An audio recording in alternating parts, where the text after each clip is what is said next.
Hello everyone, welcome to our unique channel WB exam.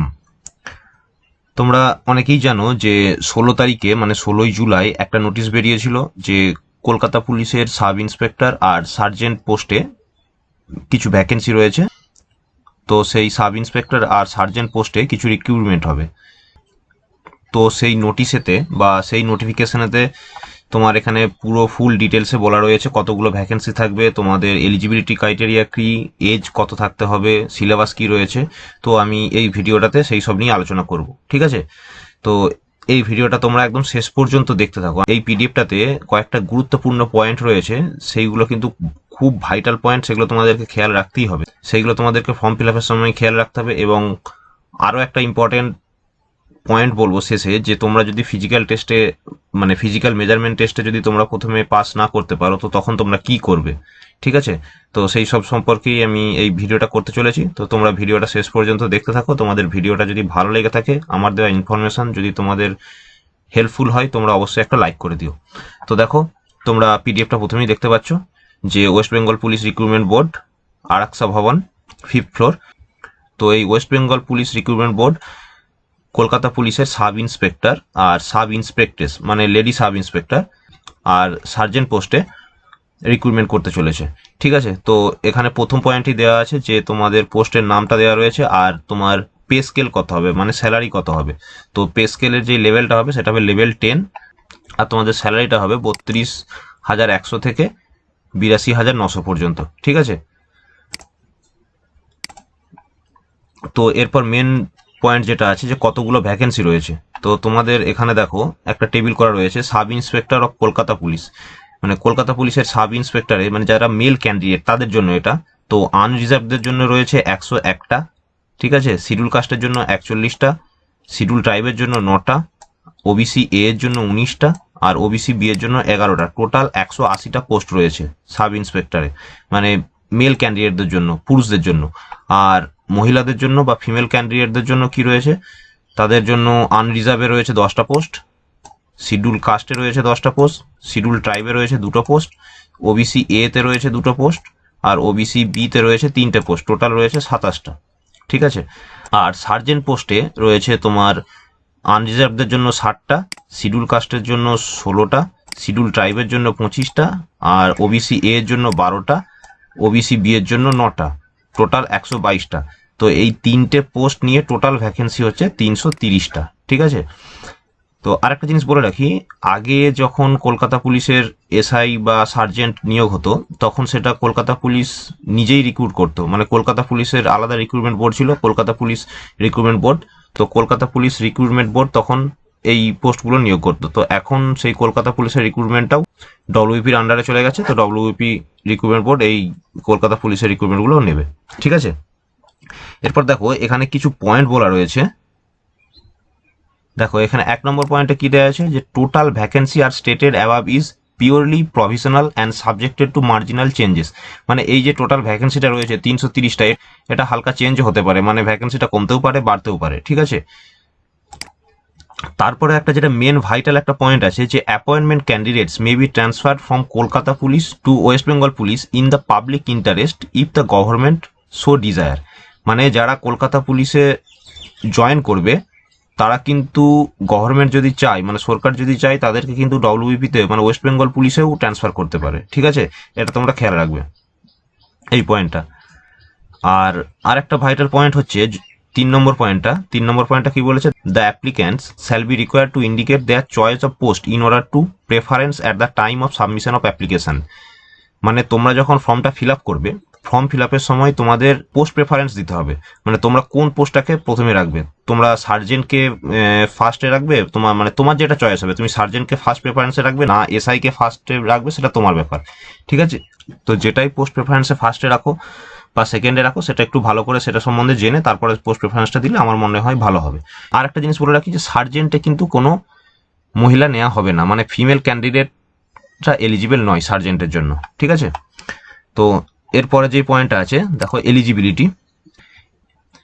এলিজিবিলিটির first point হচ্ছে age হতে হবে তোমার 20 থেকে 27-এর মধ্যে, ঠিক আছে?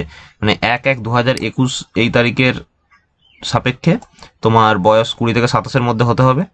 আর এসসি আর এসটিরা 5 বছরের ছাড় পাবে, আর ওবিসিরা 3 বছরের ছাড় পাবে, ঠিক আছে। আর যারা ডিপার্টমেন্টাল ক্যান্ডিডেট, মানে যারা কলকাতা পুলিশের কোনো না কোনো পোস্টের সঙ্গে যুক্ত রয়েছে, তো তাদের এজ যদি 35 বছরের মধ্যে হয় তো তারা পরীক্ষাটা আবার বসতে পারবে। তো এখানে আর একটা পয়েন্ট দেওয়া রয়েছে, ডিপার্টমেন্টাল যারা ক্যান্ডিডেট রয়েছে তারা যদি এর আগে, মানে এই এসআই সার্জেন্টের জন্য এর আগে 3বার যদি তারা পরীক্ষায় অ্যাপিয়ার করে ফেলেছে বা কিন্তু তারা পাস করতে পারেনি বা তারা কোয়ালিফাই করতে পারেনি, তো তারা কিন্তু আর এলিজিবল হবে না, মানে 4বারের জন্য তারা কিন্তু এই পরীক্ষায় আর বসতে পারবে না, সেরকমই এখানে লেখা রয়েছে, ঠিক আছে। এই পয়েন্টটা পড়ে দেখো।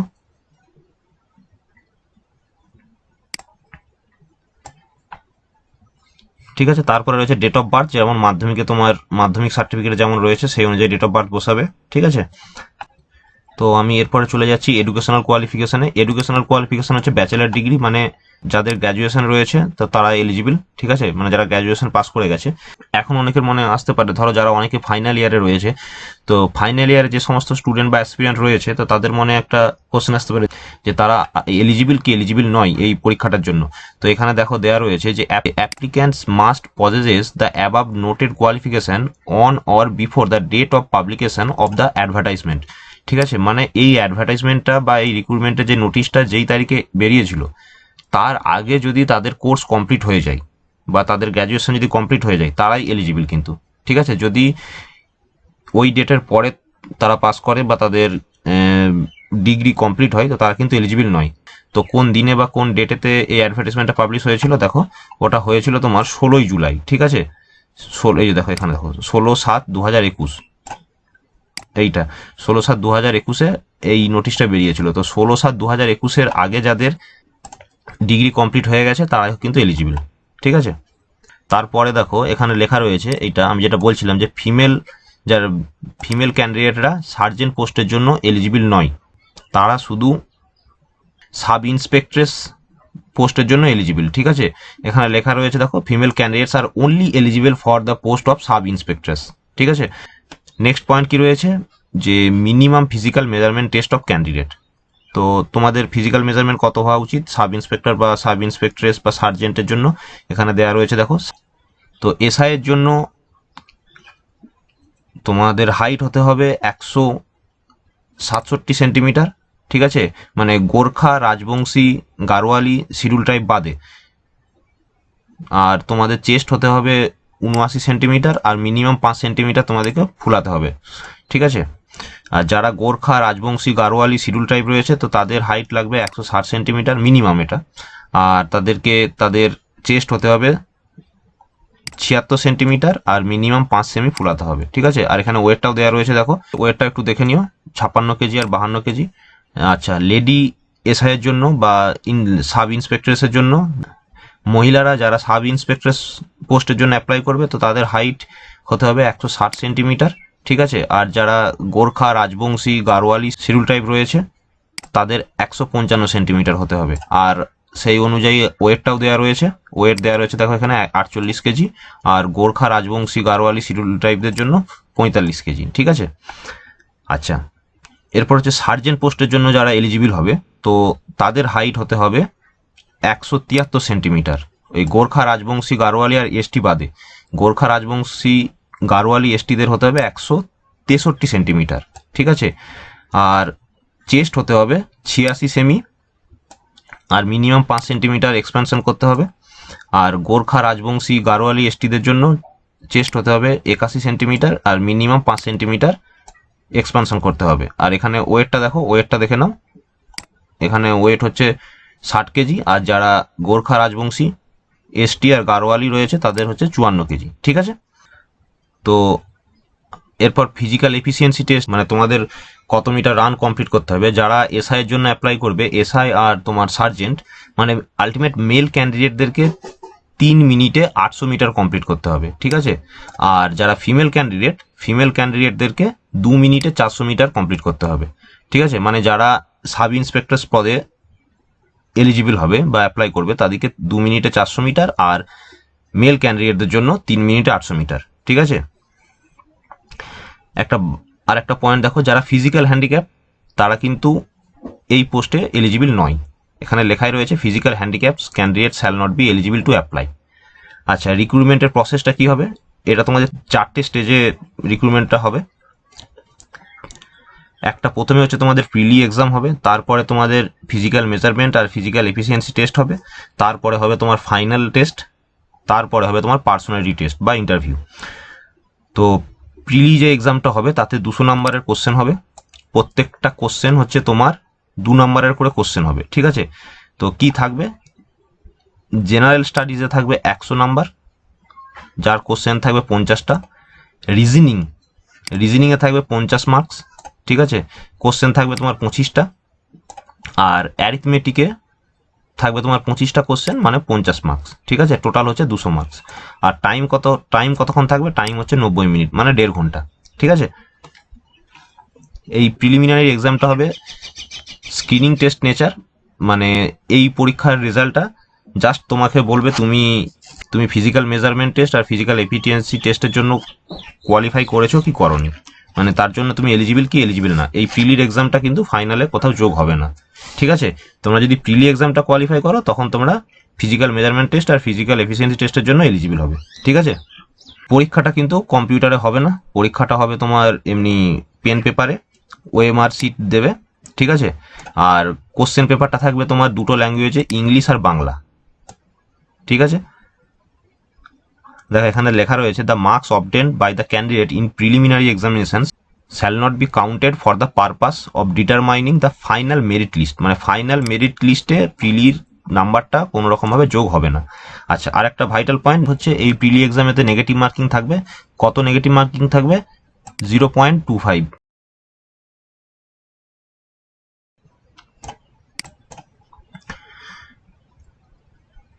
আচ্ছা, ফিজিক্যাল মেজারমেন্ট টেস্ট আর ফিজিক্যাল এফিসিয়েন্সি টেস্টে আমি আগেই বলে দিয়েছি কত হাইট কত ওয়েট লাগবে, ঠিক আছে। আচ্ছা, ফাইনাল কম্পিটিটিভ এক্সামটা যেটা হবে, মানে ফাইনাল এক্সামটা, সেটা কিন্তু হবে তোমার কনভেনশনাল টাইপ, এটা কিন্তু তোমরা মাথায় রাখবে, ঠিক আছে। মানে সেটা এমসিকিউ বেস হবে না, সেটা হবে তোমার কনভেনশনাল বা রিটিন টাইপের, ঠিক আছে। তো সেই এক্সামে কি কি থাকবে, 3টে পেপার থাকবে, পেপার 1, পেপার 2, পেপার 3। পেপার 1-এ কি থাকবে, পেপার 1-এ থাকবে জেনারেল স্টাডিজ আর অ্যারিথমেটিক 100 নাম্বারের, ঠিক আছে। তো তার মধ্যে 50 নাম্বার থাকবে হচ্ছে তোমার জেনারেল স্টাডিজ, 25 নাম্বার থাকবে রিজনিংয়ে, আর 25 নাম্বার থাকবে তোমার অ্যারিথমেটিকে। টাইম হচ্ছে তোমার 2 ঘন্টা। আচ্ছা, পেপার 2-এতে থাকবে ইংলিশ 50 নাম্বারের, 1 ঘন্টা টাইম, ঠিক আছে। পেপার 3-তে কি হবে, পেপার 3-তে থাকবে তোমার বেঙ্গলি, হিন্দি, উর্দু বা নেপালি, তোমরা যে যেটা চুজ করবে, ঠিক আছে। তো সেটা থাকবে 50 নাম্বারের, 1 ঘন্টা টাইম।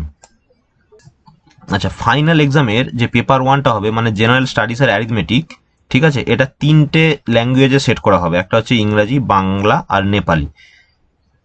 তোমরা যে কোনো একটাতে অ্যান্সার দিতে পারো, কিন্তু যেই ল্যাঙ্গুয়েজটাতে অ্যান্সার দেবে সমস্ত কোশ্চেনের অ্যান্সারগুলো যেন সেই ল্যাঙ্গুয়েজেই হয়, ঠিক আছে। মানে তোমরা যদি ইংলিশে দাও তাহলে পুরো কোশ্চেনটাই ইংলিশে দেবে, যদি বাংলাতে দাও তাহলে পুরোটাই বাংলাতে দেবে। এরকম করো না যে একটা কোশ্চেন বাংলাতে আর একটা কোশ্চেন ইংরাজিতে, এইভাবে করলে কিন্তু ডিসকোয়ালিফাই হয়ে যাবে, ঠিক আছে। যেই ল্যাঙ্গুয়েজটা চুজ করবে সেটা সব কোশ্চেনের জন্য যেন সেম হয়। আচ্ছা, তারপরের যেটা মেন পয়েন্ট রয়েছে পার্সোনালিটি টেস্ট, মানে যেটা হচ্ছে তোমাদের ইন্টারভিউতে রয়েছে তোমাদের 30 নাম্বার। তো মিনিমাম 8 পেতে হবে, 8-এর নিচে পেলে তোমরা কিন্তু কোয়ালিফাই করতে পারবে না, ঠিক আছে। আচ্ছা, এখানে আর একটা পয়েন্ট বলা রয়েছে, ধরো ফাইনালে যদি তোমার যখন নাম্বারটা ডিক্লেয়ার হবে, যদি দুটো ক্যান্ডিডেটের সেম নাম্বার চলে আসে বা রেজাল্টটা যদি সেম হয়ে যায়, ধরো তোমারও 140 এসেছে আর একটা ক্যান্ডিডেট তারও 140 এসেছে, তো কাকে আগে প্রেফারেন্স দেবে, তো রিক্রুটমেন্ট তখন কি হবে, কাকে আগে প্রেফারেন্স দেবে। তো রিক্রুটমেন্ট প্রথমে দেখবে যে ধরো 140 যে তুমি পেয়েছো, 140 তুমি হয়তো ফাইনালেতে পেয়েছো সাপোজ 125, আর তুমি ইন্টারভিউতে পেয়েছো 15, তাহলে হচ্ছে তোমার 140। আরেকজন হয়তো পেয়েছে ফাইনালেতে 130, মানে ফাইনাল এক্সামটাতে, আর ইন্টারভিউতে পেয়েছে 10, তারও হচ্ছে 140। তো রিক্রুটমেন্ট বোর্ড কি করবে, যার ফাইনাল এক্সামেতে, ঠিক আছে, নাম্বারটা বেশি থাকবে তাকে প্রেফারেন্স দেবে।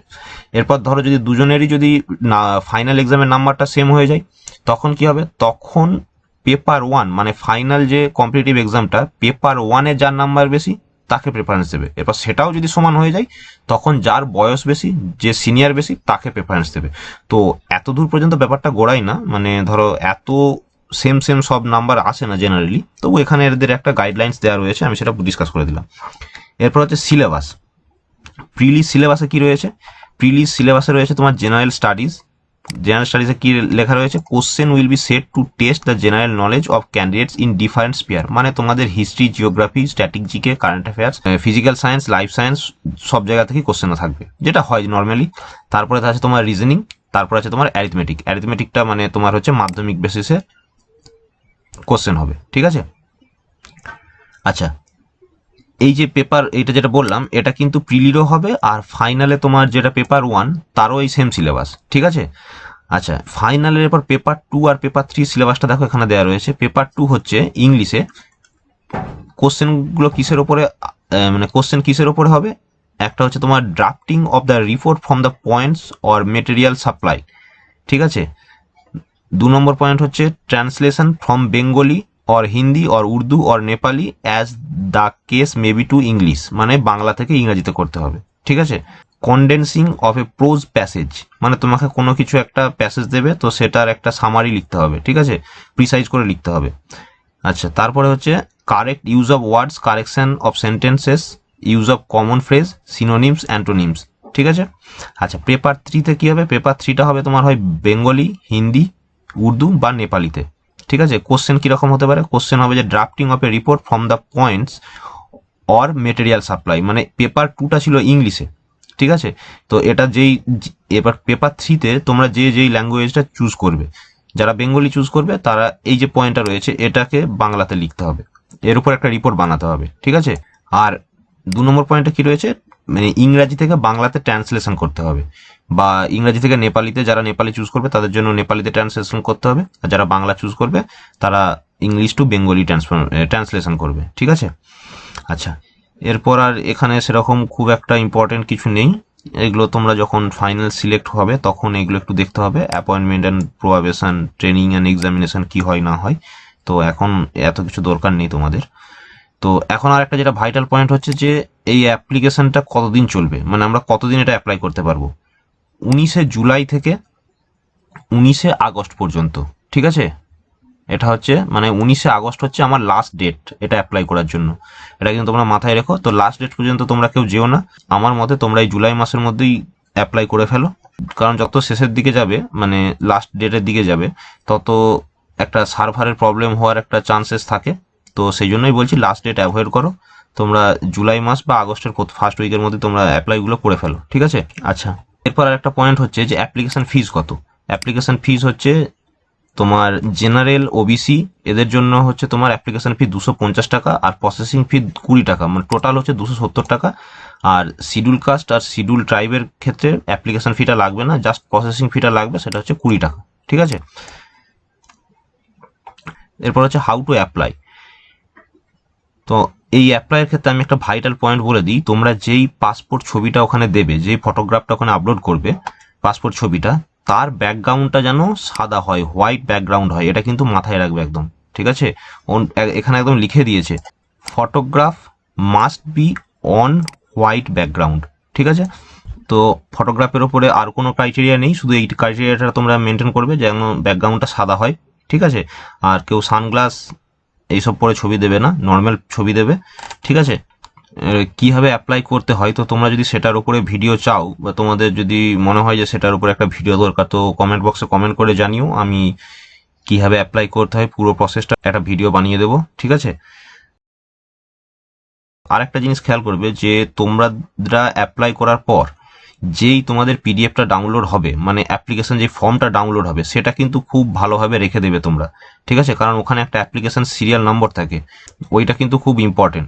অনেকেই আমি দেখেছি যে অনেকেই অ্যাপ্লিকেশন ফর্মটা হারিয়ে ফেলে, ডিলিট হয়ে যায়, বা কি অন্য কিছু হয়ে যায়, মানে আলটিমেট আর খুঁজে পাই না। তো তাদের জন্য বলছি, তোমরা অ্যাপ্লাই করার পর যেই পিডিএফটা তোমাদের ডাউনলোড হবে, সেই পিডিএফটা কিন্তু খুব ভালোভাবে রেখে দিও, ঠিক আছে? এখানে দেখো পয়েন্টে লেখা রয়েছে candidates are advice two preserve it safely and mention the application serial number for all future communication, ঠিক আছে? এখানে কিন্তু দেওয়াই রয়েছে, তোমরা ওটা ভালো করে রেখে দিও।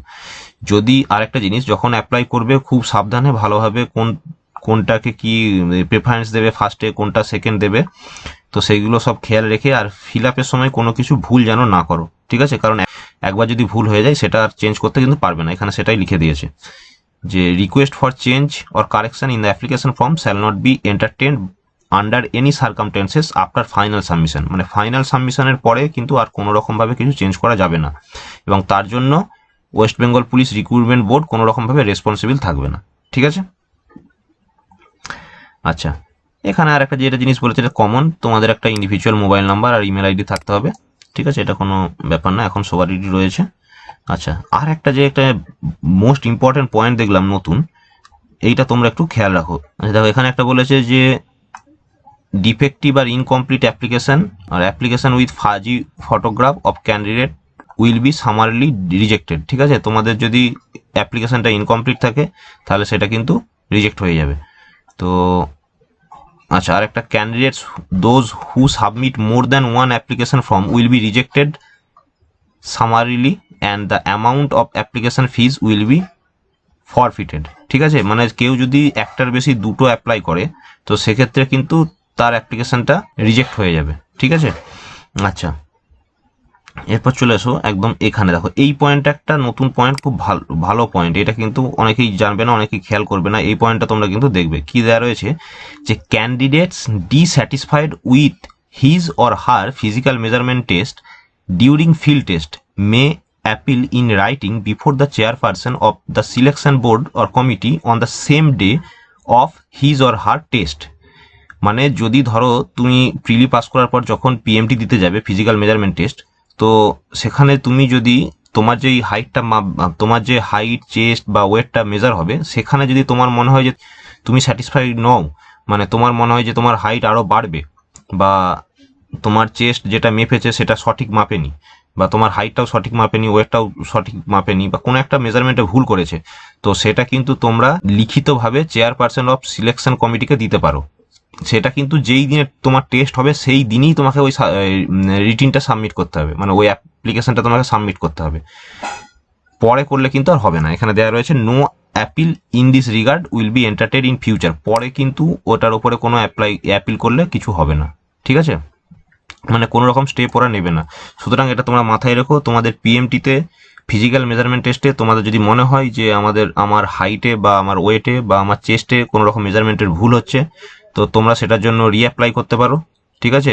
তোমরা সেটা সিলেকশন কমিটির চেয়ারপারসনের কাছে একটা লিখিত দেবে, লিখিত দিয়ে জানাবে, কিন্তু সেই দিনই করবে যেদিনে তোমার পিএমটি থাকবে। অন্য দিনে করলে বা পরে করলে কিন্তু সেটা আর রিক্রুটমেন্ট বোর্ড গ্রাহ্য করবে না বা মানবে না, ঠিক আছে? দেখো এখানে ডিটেলসে দেওয়া রয়েছে the height of the candidate may be remeasured at any stage including the personality test at the discretion of the board and the decision of the board shall be final and binding on the candidates. মানে তোমার একটা ক্যান্ডিডেটের height আবার রিমেজার হতে পারে তুমি যদি apply করো তাহলে, এবং তারপরে যে ফাইনাল ডিসিশনটা নেবে সিলেকশন বোর্ড, তো সেটাই কিন্তু তোমাদেরকে মেনে নিতে হবে, ঠিক আছে? আর এই পিডিএফটা আমি তোমাদের ডেসক্রিপশন বক্সে দিয়ে দেবো, তোমরা ওখান থেকে ডাউনলোড করে নিতে পারো। তোমাদের যদি আর কোনো কিছু কোশ্চেন থাকে বা আর কোনো পয়েন্ট তোমরা যদি দেখে থাকো যেটা মনে হয় আমি মিস করে গেছি বা আমার বলাটা দরকার ছিল, তো তোমরা সেটা আমাকে কমেন্ট বক্সে কমেন্ট করে জানিও। আর তোমরা আমাদের এই ডব্লিউবি এক্সামে দেওয়া ভিডিওগুলো, মানে static GK, current affairs, history, জিওগ্রাফির উপরে যে জিকের ভিডিওগুলো দেওয়া হচ্ছে, তোমরা ওইগুলো ফলো করতে থাকো। আর সঙ্গে আমাদের ডব্লিউবি এক্সাম চ্যানেলটাকেও অতি অবশ্যই তোমরা সাবস্ক্রাইব করে দিও। তো ভিডিওটা আজকের মতো এখানে আমি শেষ করলাম।